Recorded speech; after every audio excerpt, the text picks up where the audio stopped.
Greetings, salutations, NACM. My name is Erica Woodford. I'm the clerk of Superior Court of Bibb County, Georgia, and I am happy to welcome you all to today's session, which is More Than a Feeling, Making Inclusion Measurable. And in this session, we will be exploring key challenges to the measurability of inclusion, defining inclusion behaviors for operationalizing active inclusion for long-term success. A few housekeeping matters. If you'll please silence your devices unless you are waiting for your insurance or warranty call. Otherwise, silence your devices. Hello to everyone in the chat in the virtual world. I will be managing the chat, so if you have questions, please feel free to post those questions in the chat if you are not here present today. And during the last 10 to 15 minutes of this session, we will have an opportunity for Q&A. Also, if you need educational credit, you can find that on the NACM website. So today I am happy to introduce to you all Ms. Elizabeth Lane. Ms. Lane is the head of DEI and talent development for Clearway Energy and the principal of her own consultancy. She's developed strategic roadmaps for dozens of companies globally. She is the winner of the National Diversity Council's National Latino Leadership Award, as well as San Diego Business Journal's Regional 40 Under 40. She has many other accolades, and if you Google her, I'm sure you will break your computer. She is a San Diego native. However, she resides in Salt Lake City, and she enjoys skiing and also hiking with her partner and her teen twins. I present to you Miss Elizabeth Lane.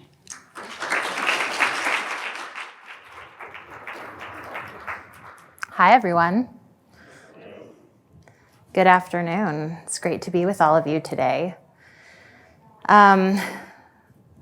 So after that introduction, I don't feel like I have to tell very much about myself. I'm really excited to be talking about one of the biggest DEI challenges that organizations are facing today, which is how to measure inclusion.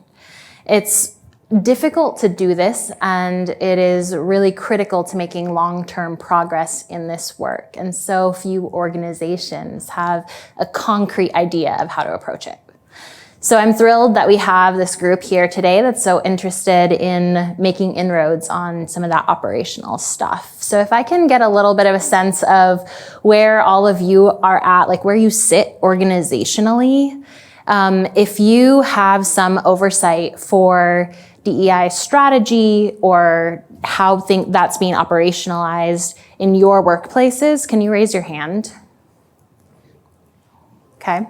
What about if you are in an HR function or related to that? Kind of, sort of? Okay. What about if you are involved in or leading employee resource groups or affinity groups or special interest groups or anything along those lines? Okay, a few of those. What else, for those of you who haven't raised your hand?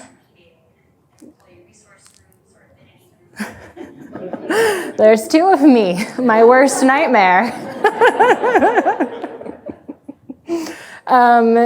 So for those of you who didn't raise your hand, would some of you call out what your role is related to this work? Just so I know who I'm talking to and I can tailor things a little. Yeah, please. So I'm Carrie Carter. I'm the executive officer for Los Angeles County, and we have a kindness and inclusion initiative in our work.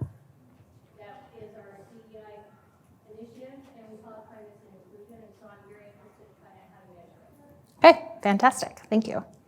Anyone else? All right. Well, I think that all of you will find that there's something valuable for you here today as we're talking about this whole topic of how to measure inclusion. And we have a lot to get through and limited time. So I want to jump right in with all of you. And we're going to spend the majority of our time, I'd say like 2/3 of our time, just learning. And then about 1/3 of our time, we will spend doing some quiet work and talking amongst ourselves a little bit here. So look around to your left, to your right.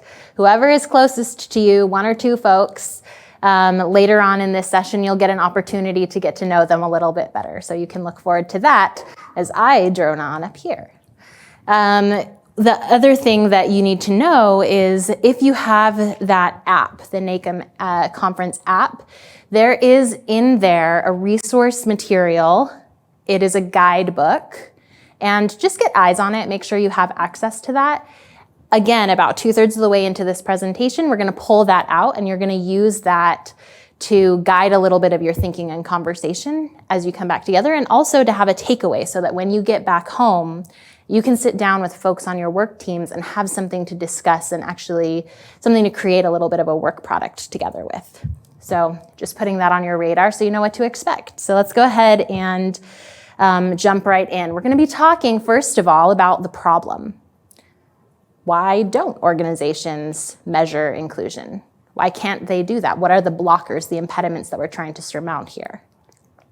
We're going to talk about how you can actually do that. What are some of the mechanisms that you can use? And then we'll talk about some just practice, have some discussion, as I mentioned, and talk about what comes next. What do we do with this information? How do we activate it once we get back home? So you probably know that it is difficult to prove the hard dollars and cents value of DEI work in a lot of organizations and workplaces. And there's several reasons for that. And as with most issues, what you think you are fixing is oftentimes symptomatic of the core problem, what lies under the surface.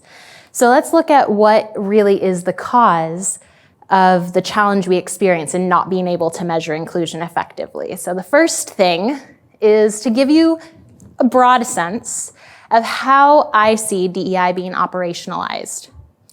This is a model I developed to explain the critical aspects of making DEI work matter in the long term. So what you see here is, first of all, metrics. Of course, metrics measuring, which demographics are present in your workforce, that's pretty standard. Many organizations do that. Then you have process. That's how you integrate DEI principles into the work that you're doing. So, are we evaluating people for their ability to be inclusive as part of our hiring process or as part of how we're promoting people, or so on and so forth. You have education, which is any kind of learning you provide to your people and any kind of learning that you might engage in. And programs. So any kind of affinity groups or any kind of mentorship or community outreach or anything along those lines that you're doing. And the problem is that most organizations, in my experience, focus almost exclusively on education and programs.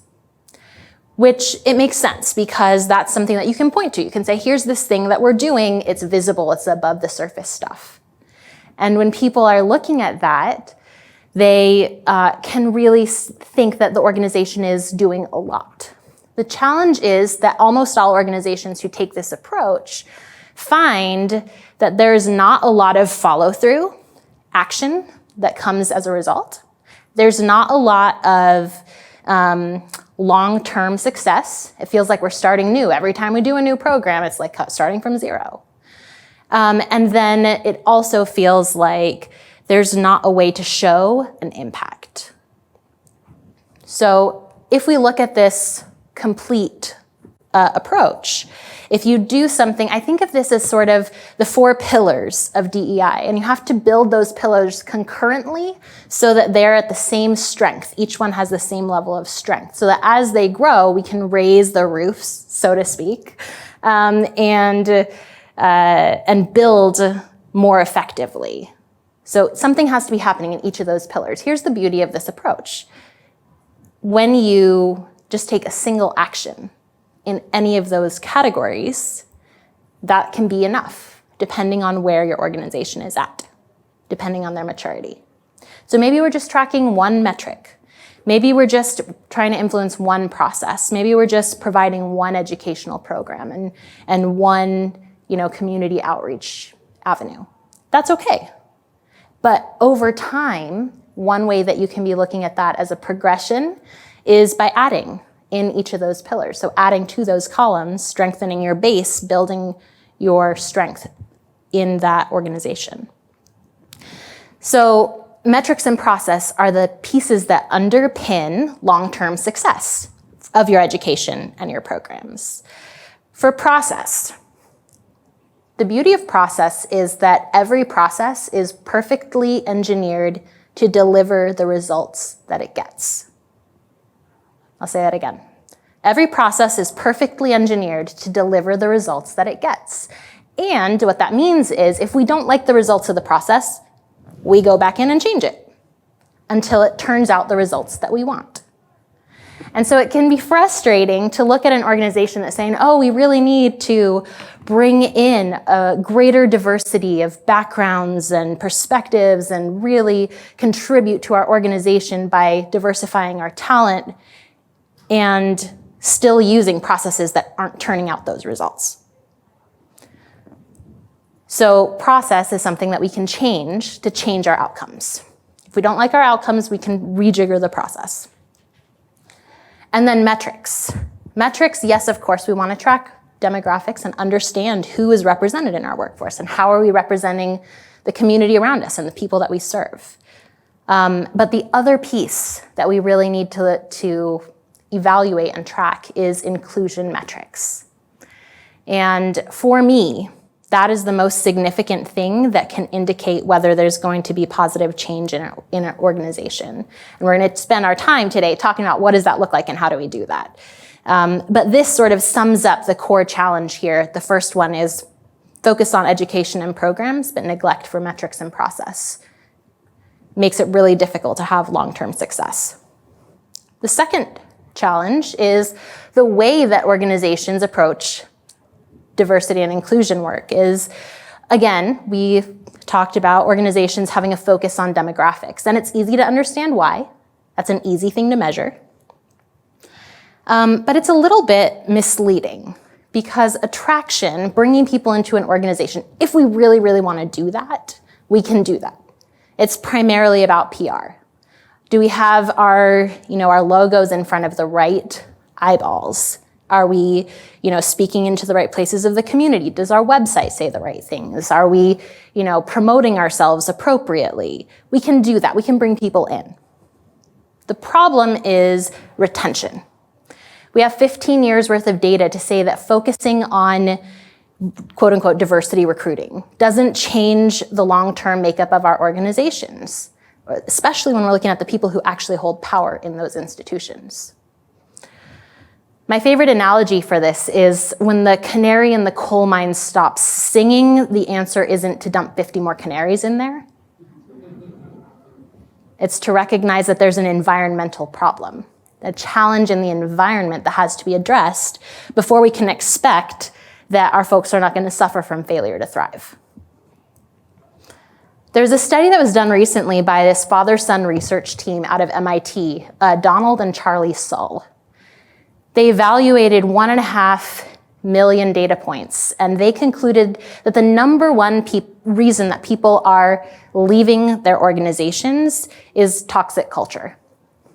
And that toxic culture is 10 times more predictive than compensation when you're looking at whether people are going to leave or not.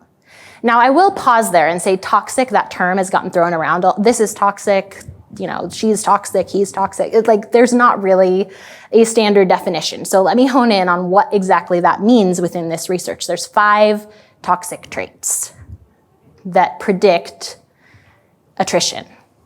The first one is lack of inclusion. Second one, disrespect. Third one is lack of integrity. Fourth is a cutthroat environment. And fifth is abusive managers.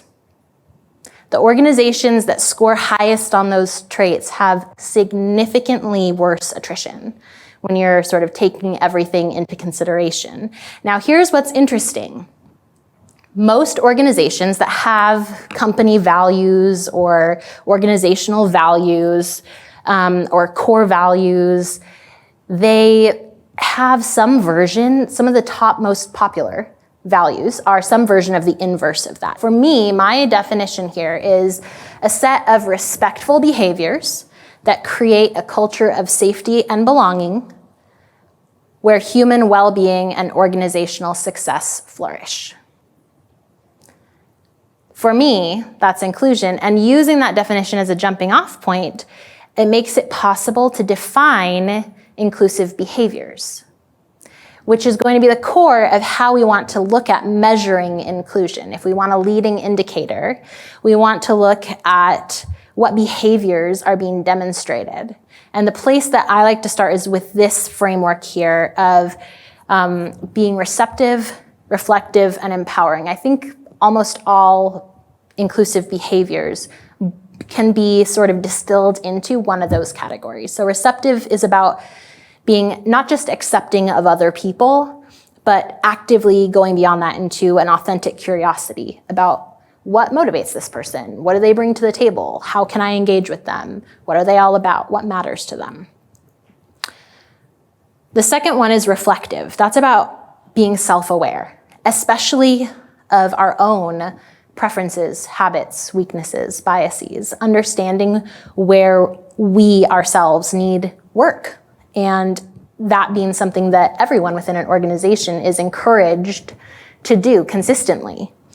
And then secondly, reflective also includes transparency about decision making. I've done this work in a lot of organizations, and what I'll tell you is that transparency about decision making is the biggest gap between what people experience and what leadership thinks people are experiencing when you evaluate for that.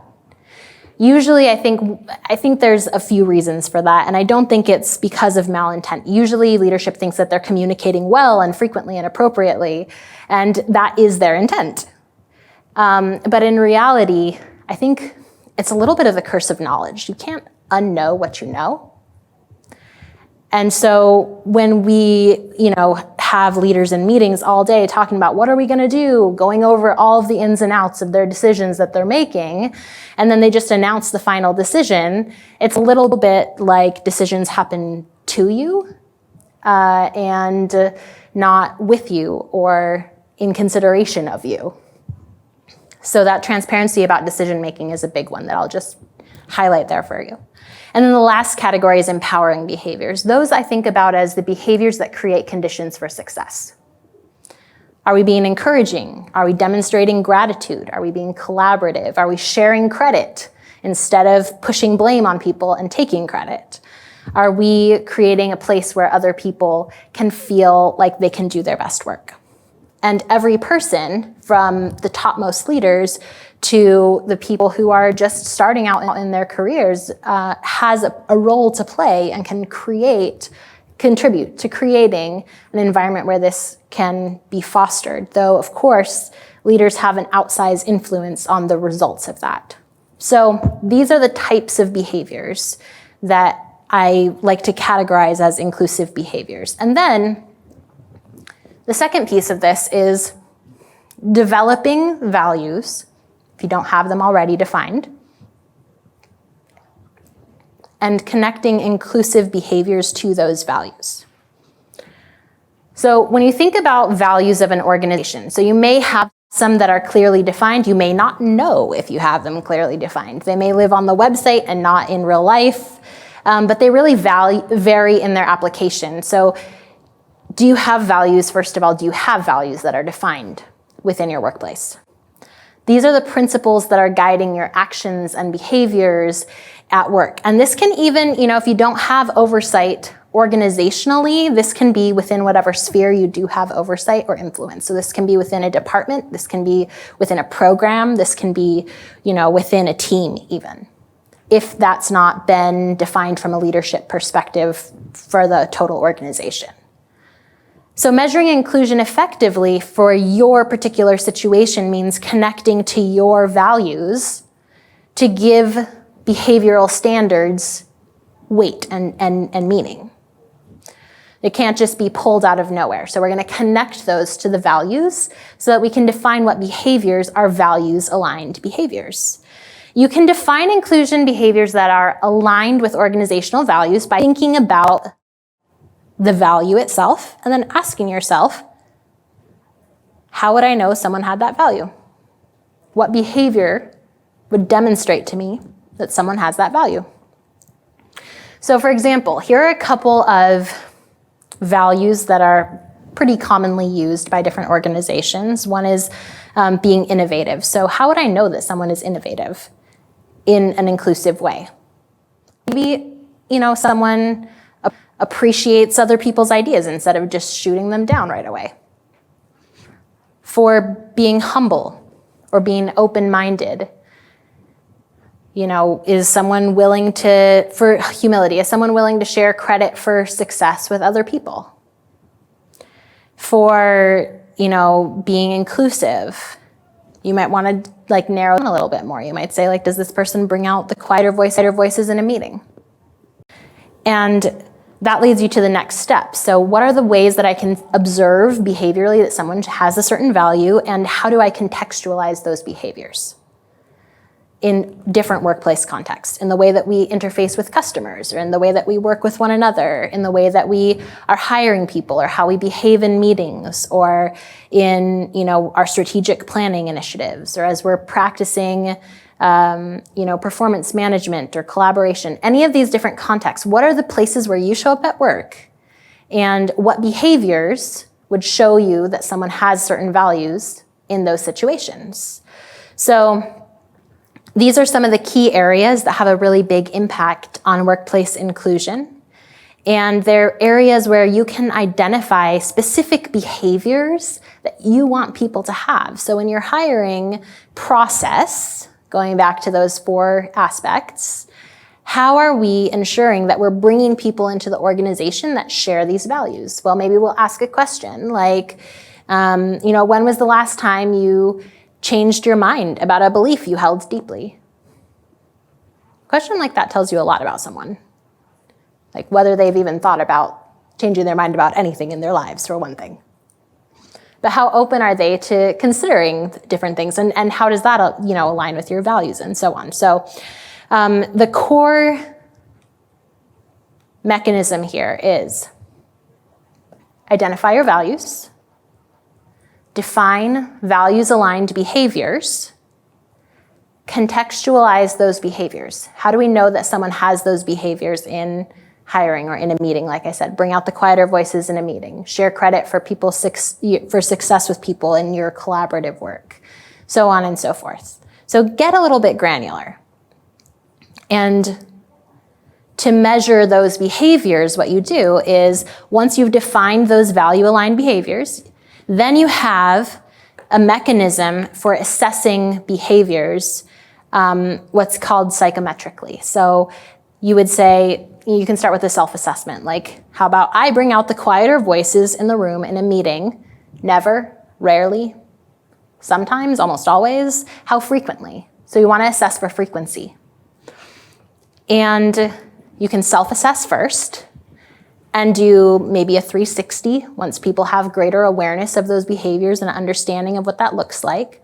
And that would look like, hey, my manager brings out the quieter voices in the room in a meeting. How frequently? My colleague, my peer, my direct report, or whoever it is. And when you have that information, I will say, I don't put a lot of stock in the actual number itself, what comes out of that, because people inflate their own scores, right? People have a better self-perspective than others may have of them. I don't put a lot of stock in the precise numbers that come out of that. What I do look at is the shape of the graph that results. Where are we saying we're strong? Where are we saying that we're weak? And in those areas, usually the spread is a little bit more than people would like to admit. But those do give you the ability to look at where are some hot spots here? Where can I provide some interventions? Where can I upshore people's skills? How can I support them? Maybe if we're gonna bring a speaker in, now we know what we want them to focus on instead of a generic topic, because we know where our organization is strong and where our organization may need some support. And then once you have that information, then you can extract a lot of insights from that. Are there particular departments that clearly need a little bit of help? Are there particular individuals who have some weaknesses that arise and we want to give them some coaching, so on and so forth? So we have the basis for evaluating and optimizing. we can start building this into our education. We can start building this into our programs. We can start tracking these metrics year on year. And being able to respond to this, we also can see that engagement results usually follow as leaders are becoming more inclusive. The engagement results follow as well. So this gives us something that we can track over time, that we can validate, and importantly, that really influences how our people feel when they show up to work every single day and how people experience one another as humans.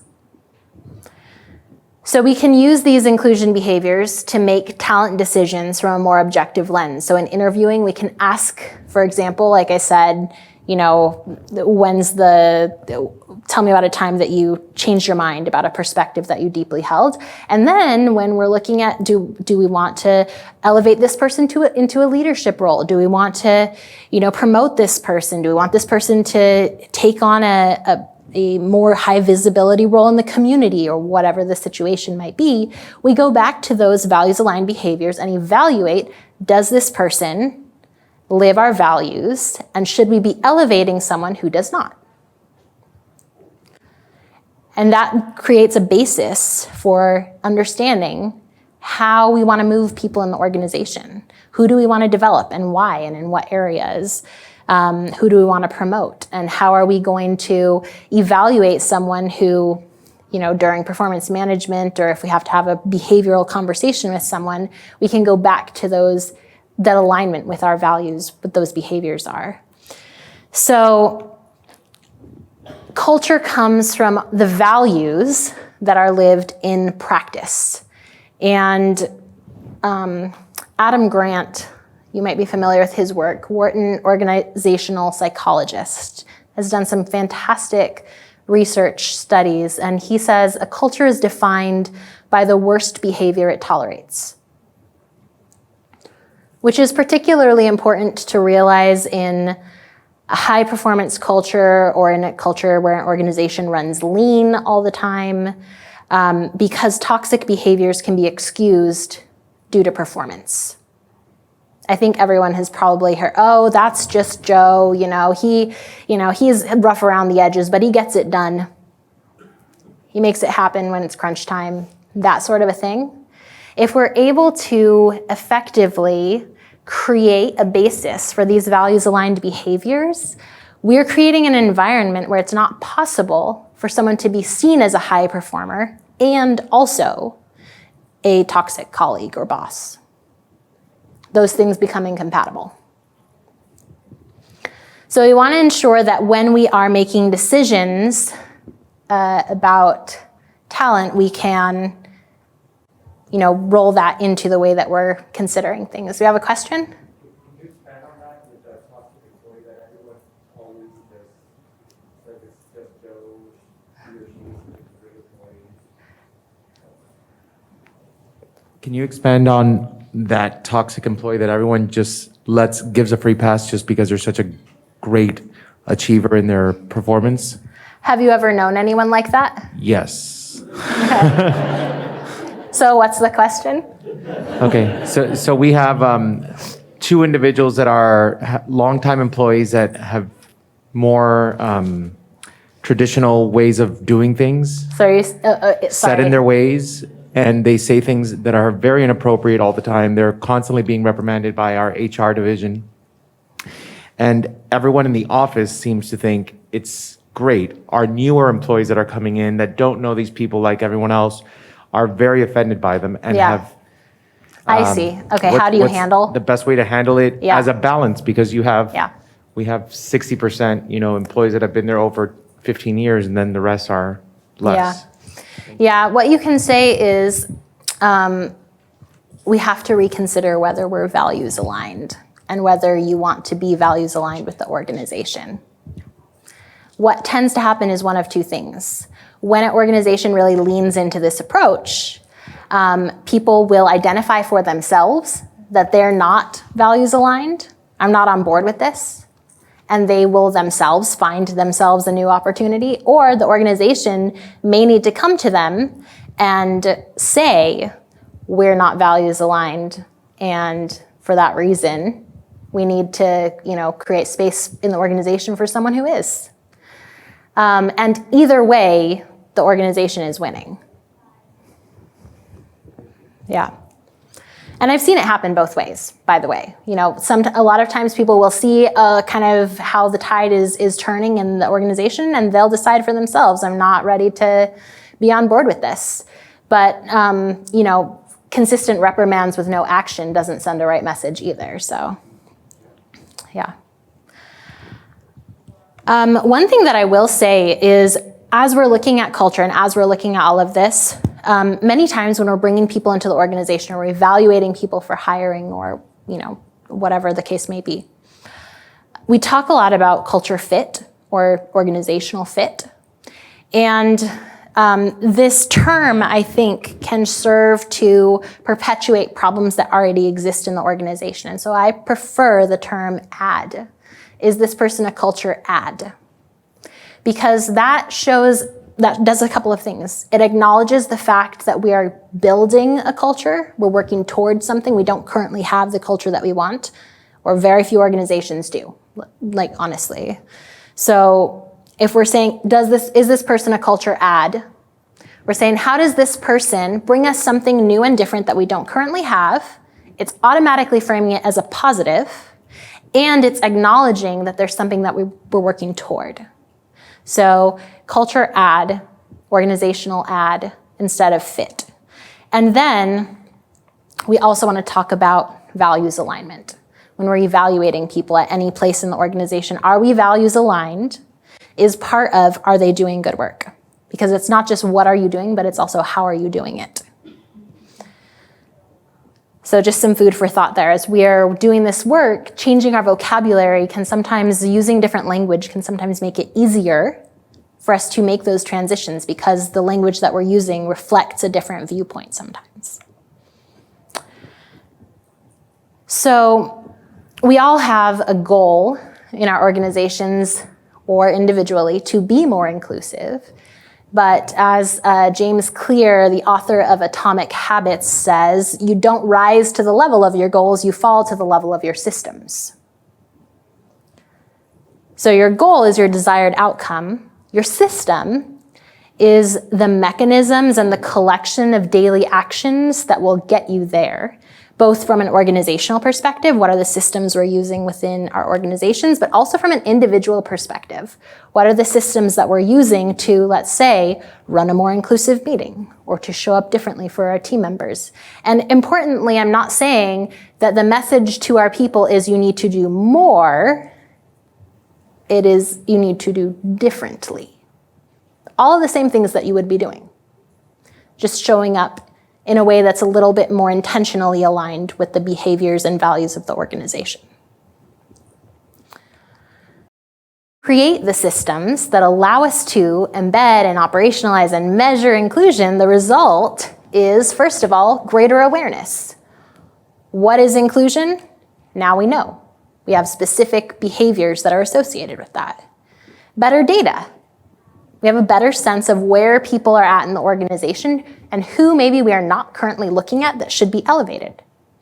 Who maybe we're not currently looking at who deserves to have other opportunities because we can see that that person is very strong in alignment with our values and maybe we want to develop that person more over someone else who maybe we would have missed in the shuffle if we didn't do this kind of assessment.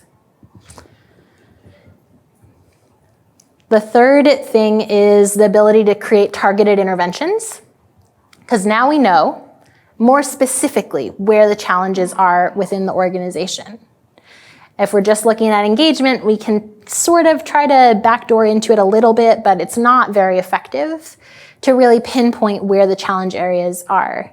We can ask those questions about how are people engaging with each other in this respect of being reflective or receptive to other people or empowering to one another. And with that information and the capacity to make really informed choices, then we can drive greater culture change and track that year on year to show what that ROI is for the organization and hopefully increase the share of wallet that's allotted as a result, because without that information, that's not going to improve. And we all know that that can be a challenge in this type of a role. Okay, so we're gonna take a pause here just for a couple of minutes because you have all of the information now that is required to go into these thoughtful sort of working sessions. You can do this one of two ways. This will take about 10 minutes, and you can select that you would like to just sort of sit with your thoughts and go into that guidebook in the app and go to the first practice session in that guidebook and just work through that on your own for the first 5-minute period, and then talk amongst yourselves about the results of that for the next 5 minutes. You can also work collaboratively with one another. So if you give your fellow listeners here who are kind of around you a glance, and they may or may not want to work together with you on the first piece. But after that first 5 minutes, you can go into a portion where you can share out your thoughts. So here's what's going to happen. 5 minutes of just thoughtful, quiet work or collaborative work with a partner here. You're going to access the Measuring Inclusion Guidebook. You're going to do as much of practice session 1 as you can. You probably won't get very far. That's okay. This is really a tool that you can use to kind of get a feel for this work and then take it back to your colleagues so you can create something together. And then after the first 5 minutes, you can speak with a neighbor or two, share your work, give and receive feedback, think a little bit more deeply about the topic. And if you do not currently have defined organizational values, because those are the basis for all of this work, you can simply create some of your own.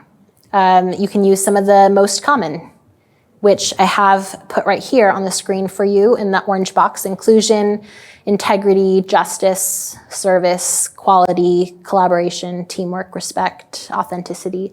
Those are a handful that you may just want to experiment with to get a feel for how you develop this work.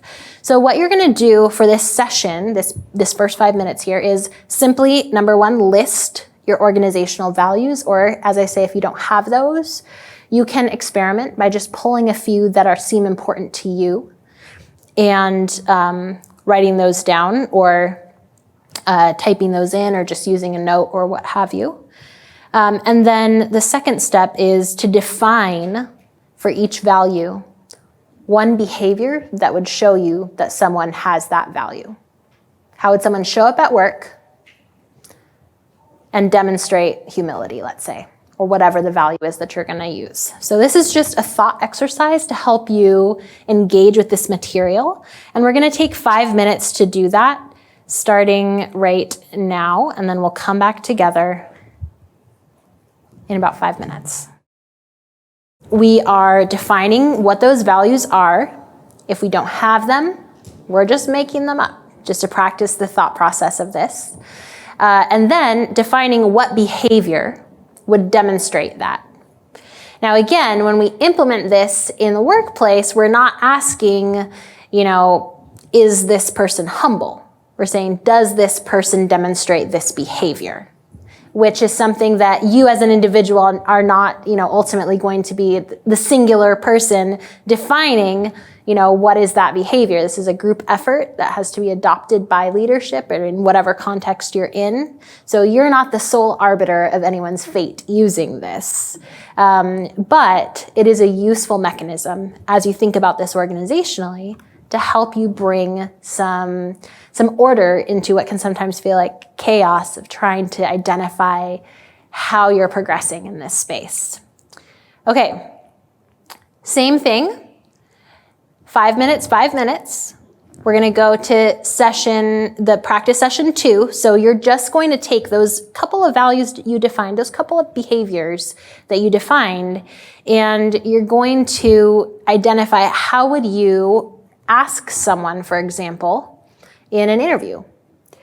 Do they have those, those qualities? So just think about, it could be in an interview, it could be, in evaluating someone for a leadership position. It could be, if you're going to have a conversation with somebody about, some behavioral issues or something like that. So just identify what is a way that you would talk to somebody or ask them questions about this work. So to recap, when we're looking at measuring inclusion, we want to be looking at behavioral metrics. We want to be looking at metrics for frequency. How often do people engage in these behaviors that we're defining as our values-aligned behaviors? And we can use evaluation of those behaviors in order to evaluate people within the organization and create some standards, and to clarify what inclusion actually means for us within our own contexts and spheres, and make it something that everyone can understand so that they can all take part in inclusion. When we're able to do that, when we're able to define that and measure that behaviorally, it gives us the power to embed inclusive behaviors into our processes and gives us a framework for looking at all the other pieces of the puzzle, the process, the education, the programs. What do we want people to be learning about? where do we want to provide support? How do we want to ensure that people are getting what they need, whether it's from an organizational perspective or from the perspective of our employee resource group or of an initiative in the community. It gives us a way to look at things with more clarity and narrow things down so we can be really targeted and intentional about the work that we're doing. And as a result, when we create that clarity and transparency, we can also have a better sense of what an accountability looks like. What does accountability look like in the context of these behaviors, and how can we make that matter in the organization? With that said, we can correlate organizational data like engagement and watch engagement metrics as we try to increase the inclusive behaviors of the people within the organization. Are we also seeing engagement increase? And usually that is the case, that those two numbers sort of track alongside one another. It reinforces the meaning of having values in the first place within the organization when they have some teeth, when they mean something, when we can hold people to them. And we have a basis for being more equitable in the decisions that we make, especially around talent, but throughout the entire organization. So what I've provided you in that guidebook is a tool for you to take back and have a closed door session with your colleagues or with leadership, with whoever would be able to help activate this and make it meaningful in the organization. And really sit down and talk about what are our values if we don't have them? What do we want them to be? What are the behaviors that we want to see demonstrated so that we know that we're making progress in our culture? And then, this takes a little bit of time. When I come into organizations and lead a team to do this for their organization, that is usually a full day. Kind of a 3 to 4 hour session, with an hour or so break in the middle. It's a long process. So maybe you want to break it up. Maybe you want to do it over a few days. But it does take some time. And now you've practiced flexing that muscle that can help you to think through, how do we define these behaviors? How do we connect them to values? How do we look at the way that we want this to be, real in our organization? You can also consider some other tools as you're looking at how do we want to bring this to our organizations. The Global Diversity, Equity, and Inclusion Benchmark, GDEIB, is online. That is a tool that I would recommend. It's in the tools section of this guidebook that I provided you, which can help you to evaluate areas of the organization that you want to find, greater support in. You can find workshops and materials online. I also do workshops and materials that are available for you. If you need any resources, contact me. I'm happy to help you out. And connect with me on LinkedIn. I want to hear about how this work is going within your own organizations and what is working, what's not working, and where you're finding that you are getting your best impact. So let's go ahead and open up for some thoughts, questions, comments. Would love to hear anything that's on your mind right now. And Erica has the mic, so she'll be running that. And while I walk to the back, Norman Meyer from the chat says, measuring behaviors that align with values is great, yet how do you avoid being overly subjective in doing so? Well, there's a little bit of subjectivity in any evaluative measures. So when you're looking at evaluating people and you're saying, is this person collaborative within a workplace? That's the same thing as asking, does this person, I keep going back to it, but it's an important one for me, bring out the quieter voices in the room in a meeting. There is a level of subjectivity in looking at any of those behaviors. But the important thing is having them spelled out, being able to evaluate, not just self-assess, but from multiple angles, and being able to provide. It's not a way to create judgments on people. It is a way to identify where we need to support them. Oh, I just wanted to say thank you for talking about this, because inclusivity is a thing, and I think that it means a lot when a person's working in an environment where they feel valued, and that what they're bringing to the table is something that's making a change. I really feel that. I think that I've done my best work when I felt that my comments or my suggestions have been valued by, even if they haven't been taken by the person that I'm saying them to, that they're at least listening to them. Like we were talking about, and there was a quote about that, people remember how you made them feel. And I would say that in the work that I do for the judiciary, that I want someone to come into my office, even internal or external customer, and feel that what they told me was valuable, and that I valued what they said, and that I listened to what they said, and that I thought that what they were saying was important. I think that that staff are like that too, that if they feel valued and they feel that what they're saying is listened to, they're more likely to stay there. I've noticed, if you're just going into the workforce now, and you go there and you don't feel that what you're bringing to the table is important, you just jet out of there. Where our generation, my generation older, we stayed working in the same place because the value was you have a job, so be thankful that you have a job. But it's good to shift your thinking to think, I have a job where I feel that I'm being valued. It's a lot different. I think it makes your career go better. So I just wanted to say that. Thank you. Yeah, thank you. That's absolutely true. Anyone else? Comments, questions, right over here?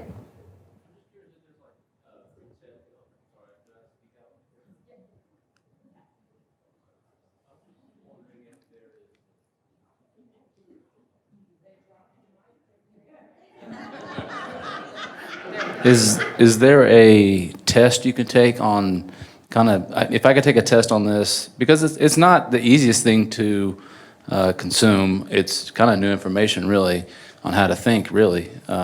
So is there an online test we can take to kind of self-evaluate ourselves on how well I'm grasping this new There information? is. Okay. Yeah. There's one that I've put together that is pretty, I would say, generic. Like it has, all of you have different values and things, so it won't be broadly, maybe it won't broadly apply, but yeah, there is something. If you want to reach out to me, I can give you a link to just see what that looks like. Anyone else? Carol Yeah. Jensen from Yeah. online says, my team is very diverse and I spend a lot of time being responsive to all in an inclusive manner. I'd like to garner feedback from the folks I supervise. So just a comment. Yeah, great. Questions. And Norman has another question. Supervising behaviors is fraught with issues like subjectivity and bias. Norman would like to know if there are actual metrics examples, not just what you should measure, but actual metrics.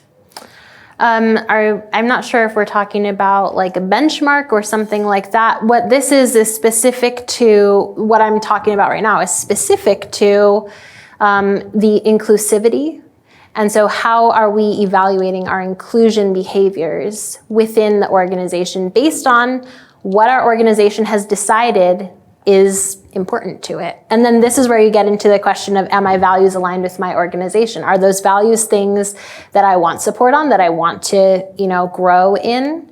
And are those things that I want to set goals for myself on? And a lot of that is really going to depend on what the leadership of the organization is modeling. Because if the leadership is not modeling that, it gets really hard for people to really jump on board and be like, yes, I want to be more receptive, I want to be more empowering, and nobody above me is also bringing that to me. So it does need to be an organizational effort, but with the right brains in the room who have the right intentions in their hearts, it is possible to make a big difference in this, in this respect. And it really does change the way that people feel at work and the way that they come to the table and what they are able to contribute. So we are at time. So thank you everyone for your attention, and have a great rest of your day.